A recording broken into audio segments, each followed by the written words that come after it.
Well, hello there.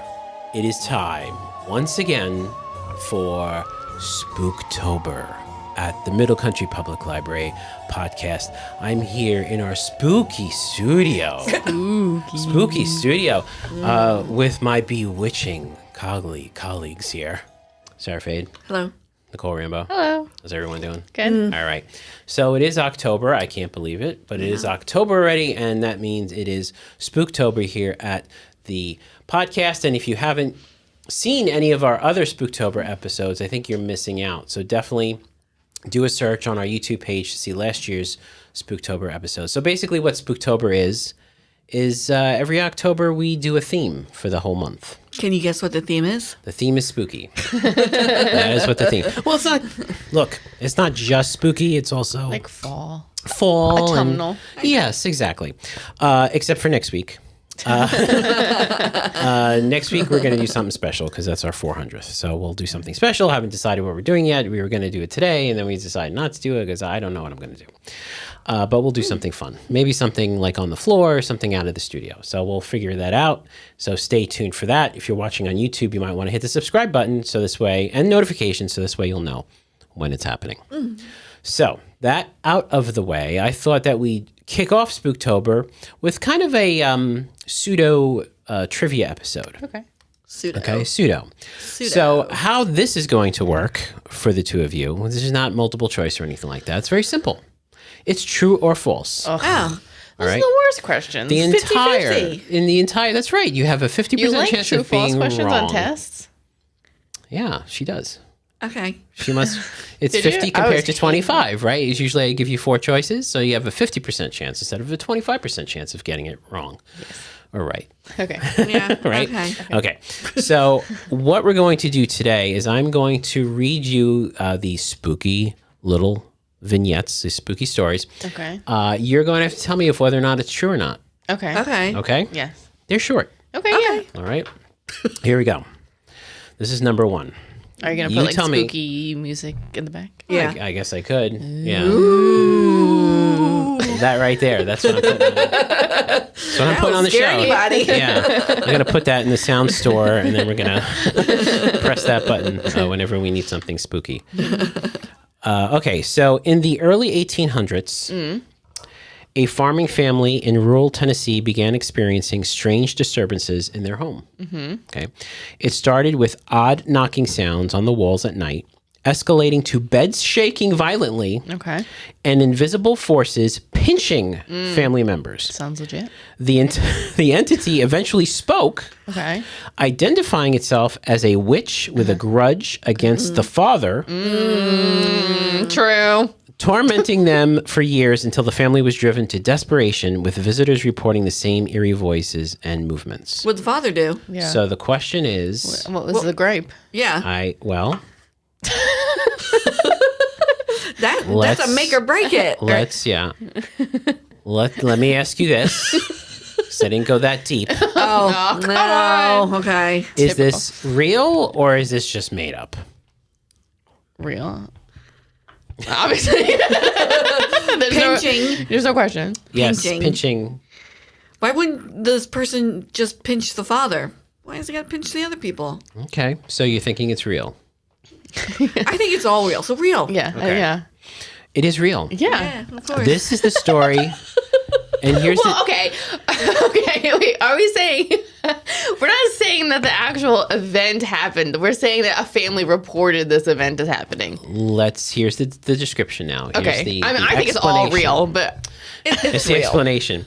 This real. is the story of the Bell Witch, a well-documented poltergeist case from 1817 to 1821 involving the Bell family in Adams, Tennessee, where the always entity Tennessee. produced sounds, physical interactions, and vocalizations. The phenomena were witnessed by neighbors and even reportedly investigated by future President Andrew Jackson. Though his direct involvement is debated, the cave on the property remains a site of alleged ongoing activity. Cool. So, yeah. yeah. Oh, I So, believe real. it. Yeah, real. You got it real. The Bell All right. Witch. The Bell Witch. Okay. It is ready? real. All right. Next. Okay. Real or fake? Okay. A young couple in a small English town inherited an antique mirror from a distant relative in the 1970s. Who inherits a mirror?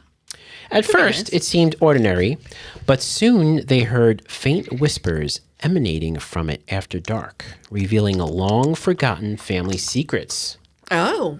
The voices grew clearer, predicting minor events like lost items turning up or unexpected visitors. But the couple became unnerved when the predictions turned personal, forcing them to cover the mirror to silence it. So, is this real or is this fake? Fake. You're right, it is fake. Yeah, It's not real, it's fiction. Are these like AI generated? Moving on. That has to be because. Okay. Oh, grok. Real or fake? Okay. Yeah, okay.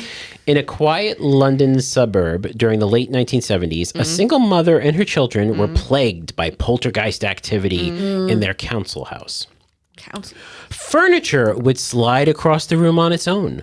Loud bangs echoed through the halls, and one of the daughters was seen levitating above her bed. Paranormal investigators documented the phenomena over months, capturing voices on tape that claimed to be from the dead, leaving the family terrified and the case unsolved. Claiming to be the neighbor. It's real. It's The Conjuring. All right. Yeah. Is this real I think it's real. or is this fiction? Real. What was that show with Jonathan Frakes? Is it where people now make a meme where it's like, yeah. that's fake. It's complete fiction. It's false. It's like over and over again. Yeah. Okay, so is it true or fiction? Fake. True. You're right. They know they're poltergeists. Known as the Enfield poltergeist, this 1977 to 1979 case in Enfield, England, involved the Hodgson family experiencing object movements, levitations, and demonic voices, extensively documented by the Society for Psychical Research with audio recordings and photos. It inspired films like The Conjuring 2 and remains one of the most studied poltergeist events in modern history. Right. Spooky. Spooky. Because that's what we do here on Spooktober. All right. Fact or fiction? Okay. New homeowners in an old Victorian house in New England started hearing soft footsteps pacing the attic every evening around dusk. When they investigated, they found nothing but dust and old boxes, yet a tall, elongated shadow would appear on the wall, mimicking their gestures as if watching them. Was that Slender Man? Yeah. The shadow never approached, but grew bolder, appearing in other rooms until the family fled, claiming it felt like an eternal observer trapped in the house. It's dramatic. I feel like that shadow that they see was just them. They're like, look, it's waving as they're going like this against the light. All right, so New England, tall, elongated shadow would appear on the wall when they turn the light on and That walked in wouldn't front make of me it. flee a house. Yes, appearing in other wouldn't? rooms eventually. It appeared in other rooms. It's just Hey, look. leaving. It's the shadow. It's eternal observer. All right, Nicole. depends on how nice do you the think house this is real or do you Yeah. think this is Is it a fiction? house on the sea? It is an old Victoria house in New England. Look it up on Yeah. Zillow. The address is Yeah. No, I guess not. I don't think so. Yeah. I wouldn't flee because and All someone's right. watching me. So you're both right. It is fiction. Completely fake. See that? All right. They're doing strangely very well. As if they We know our spookies. went to my Yeah. desk and No. saw something on it. Okay. I love this. What were those shows with like paranormal investigators? Yeah, and all that yeah. stuff? Yeah. All right. What about this spooky story? Sailors aboard a vessel off the coast of South Africa in the 1920s spotted a glowing ship on the horizon during a storm. Its sails tattered and crew absent. As it drew near, the apparition vanished into the mist. But crew members felt an overwhelming sense of doom. Legends say it's a cursed vessel doomed to sail forever, with similar sightings reported by mariners over centuries, often preceding misfortune at sea. Scary stuff. True or fake? I don't know. You don't do maritime No. legends? I don't. But Yeah, there I is don't go on the water. So a supernatural episode where there is a ship, a ghost ship. Mm-hmm. So I'll go true just because of supernatural. true for Sarah and false for Yeah. Nicole, well, guess what? It is true. Ooh. Supernatural. The Flying Dutchman Oh, that's the is a Flying legendary Dutchman. ghost Okay. ship with documented sightings dating back centuries, including a 1923 report No, I've heard of this. Yeah. by British sailors off South Africa describing a phantom vessel that disappeared. Rooted in maritime folklore, it's said to be cursed after a captain defied a storm at the Cape of Good Hope, with multiple crews logging similar eerie encounters foretelling bad luck. Oh. There's also a funny episode of SpongeBob SquarePants if you ever watch that show. Okay. All right, here we go. Number 6. True or false? Fact or fiction? Actors and staff at a historic theater in London's West End have long reported sightings of a spectral figure dressed in 18th century attire, complete with a tricorn hat and cloak. Known as the, quote, man in gray, end quote, he appears in the upper circle seats during rehearsals or performances, silently observing before fading away. His presence is considered a good omen for successful shows, but his sudden appearances have startled many over the decades. So he's a good ghost. If you see him, that means you're going to have a good show at the West End, That sounds true. at a historic West End. Does that sound true? It sounds true and theatrical. True for Nicole, and is it true for Sarah? No, why wouldn't he get closer? He's just observing the show. He's not giving direction. Why would he be all the way up? No, false. False. It is true. It is a true story. The Man in Grey. The Man in Grey haunts London's Theatre Royal Drury Lane, with sightings by actors like Patrick Stewart. Oh, well. Sir Patrick Stewart and others since the 19th century, often appearing as a benevolent spectator in grey period clothing during hit productions. He only goes to the good ones. He's Yes. not seeing- Professional Professional ghost hunters have investigated capturing anomalies like slamming doors, and it's tied to the discovery of a walled-up skeleton in the theater. It's true. That There would you go. not be a benevolent ghost. That would be an angry ghost. Ghost that was upset, Maybe he's right? gotten over it, and now he's just enjoying the show. He gets to watch the shows for free. Yeah. It's like, this is Yeah, great. up in the boonies. Well, I'd be Maybe like, he likes to just take in the whole Yeah, thing. he takes in the whole thing. have you been to the theater? Yeah. You want to be But there's- mid orchestra, sweet spot. All right. You tell me if this is true. A thrift store owner in a Midwestern U.S. town acquired an old porcelain doll in the 1990s that seemed to shift Annabelle. positions on the shelf overnight. Customers who bought it reported vivid dreams of a sad little girl wandering lost halls searching for her favorite toy. The doll would reappear in unexpected places in their homes as if it followed them, until most returned it, whispering that it carried the unrest of a forgotten child. Fact Annabelle's or fiction? older. True or false? Yeah. Annabelle's more mean, right? She's like Oh, killing yeah. people. She's evil. Yeah. Yeah. So what do you think? Fake. Fake. Fake? You're correct. It is fake. It is a fiction. It is made up. All right. Well, I think you're both pretty much tied, even though we don't keep score here on trivia episodes, because if we did, we'd get in trouble. Well, I would get in trouble. Anyway, in various accounts from around the world, drivers on lonely roads at night have picked up a hitchhiker. Often a young woman in white. outdated clothing who asks for a ride to a Like nearby scarf on her address. neck and her head falls off. Oh. She chats pleasantly but vanishes from the back seat upon arrival. Another supernatural episode, so it's true. When the driver checks the address, residents reveal the woman died years earlier in an accident on that same road, with her spirit repeating the journey endlessly.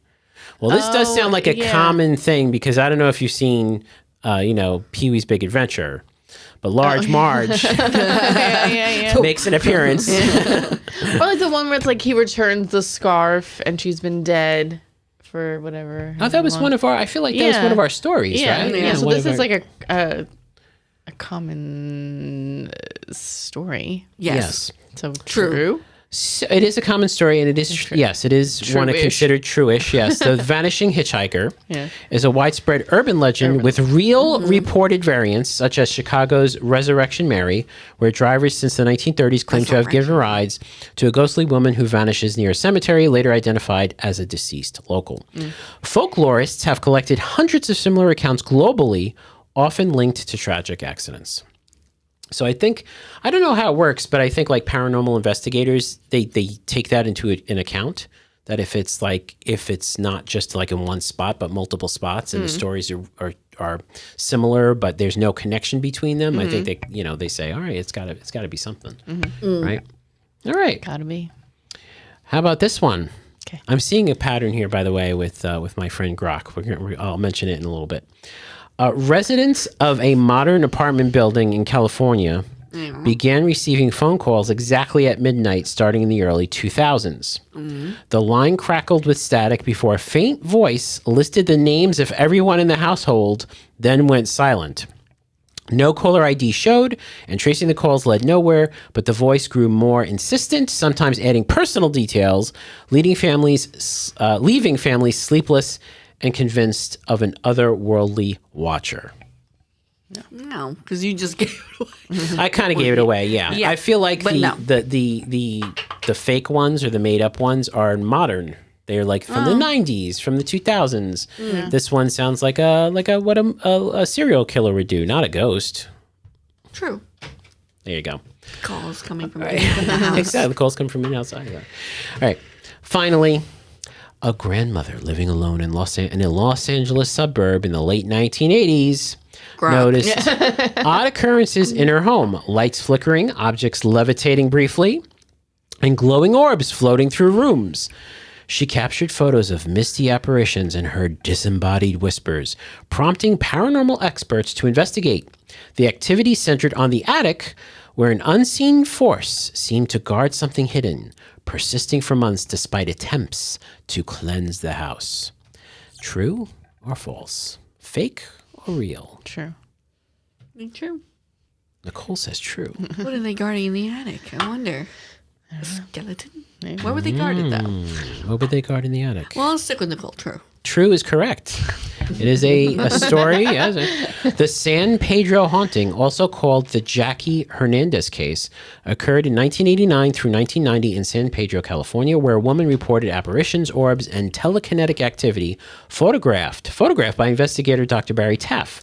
It involved multiple witnesses and is considered one of the most compelling modern hauntings, with the entity focused on the attic and producing physical evidence like ectoplasm in images. Ectoplasm. The Ghostbusters. Yeah, Call Slimer. the Ghostbusters. Slimer.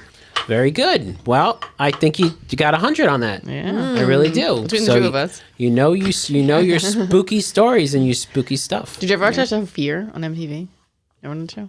What is Fear. it? It was a reality TV show. Oh, yeah, and they do pranks? And they do Scary pranks. not pranks, but they do like mission, but there would be 6 of them, and one of them would pick a card. It's like sit in the electric chair for 20 minutes, like they would be like in an asylum, and they like the chair where they did the whatever, and like they'd have to go and do that, and if they did it, then the people win at the money at the end, or they would be like, no, I'm out of here, and they would go. It was only on for like a season. I think they might have done maybe 2, but because they got in trouble. Probably. No, because creepy things started happening. Like all like the lights would go out. Like all the electricians on the show were like saying that and finally they like, shut it down. Yeah. You can look it up on Wikipedia. I watched it. I remember watching it, and my room was in the basement of my house, and I had to like have all the lights on.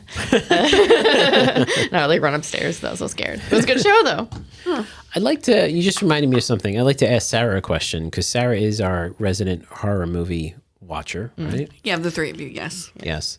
When you watch a scary movie, we'll put that in quotes. Yes. Scary movie, a horror movie.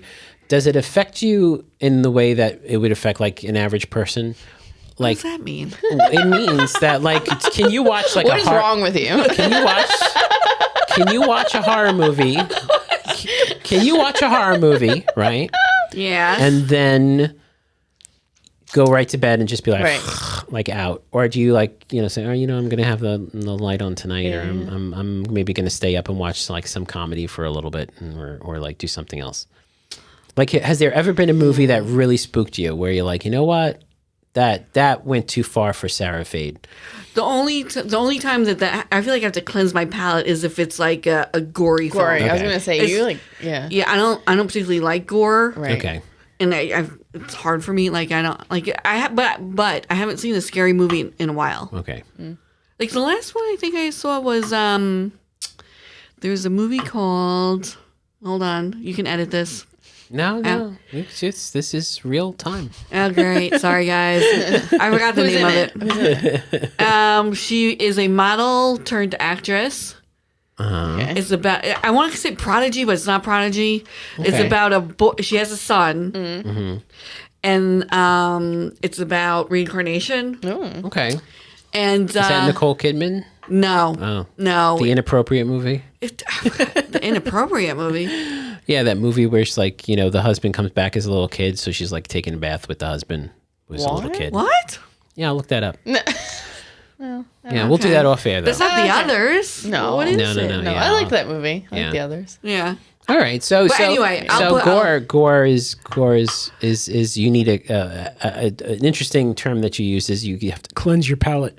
Yeah. Like it's like you just had the I want amuse to wash my bouche, and now you want eyeballs. to. Like that's You gotta what I have want some to do. sorbet in between, Yeah, movies. because it's just like I don't like that kind of. Yeah. I mean, I'll watch it, Yeah. All right, but sometimes I'm like, what's the point? Like, all right, I don't need. all right. Very cool. All right, good to know. Good to know. Perhaps this month we will look into Sarah's brain and find out how that works. Okay. Spooky. Yeah. Anyway, thank you for joining us for our first Spooktober episode. Next week is our 400th episode, which is pretty remarkable considering that we started this almost 8 years ago, and we keep going. Yeah, it's almost 8 years ago. So definitely.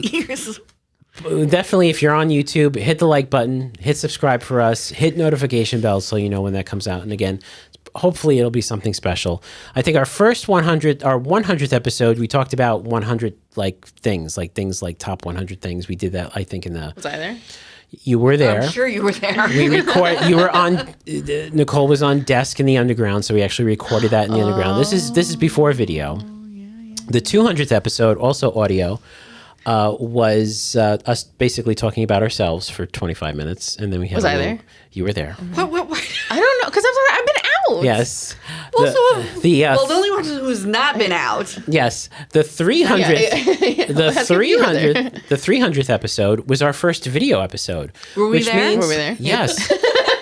Which means not only is next week's episode our 400th episode, but it's our 100th episode in video on YouTube, which is pretty remarkable. So we're celebrating a lot of things here at the podcast. Wow. And we could not do this without Sarah and Nicole, who have been here for most of those times. And frankly, I tell them this off camera about, when I come in and I know we're videoing, we're doing our show and everything like that. I look forward to it. It's like they're my joys. My morning joy is Sarah and Nicole, doing their little shtick and playing off of my my ridiculousness. So I thank you both. And next week we'll be doing 400. So stay tuned for that. So thank you so much for watching us and joining us. If you want to listen to older episodes, visit our website, mcplpodcast.com. Notice I don't say show notes anymore because we haven't done that in a long time. And definitely, like I said, stay tuned for next week's episode. So for Sarah Fade and Nicole Rambo, I'm Sal DiVincenzo. See you on the next show.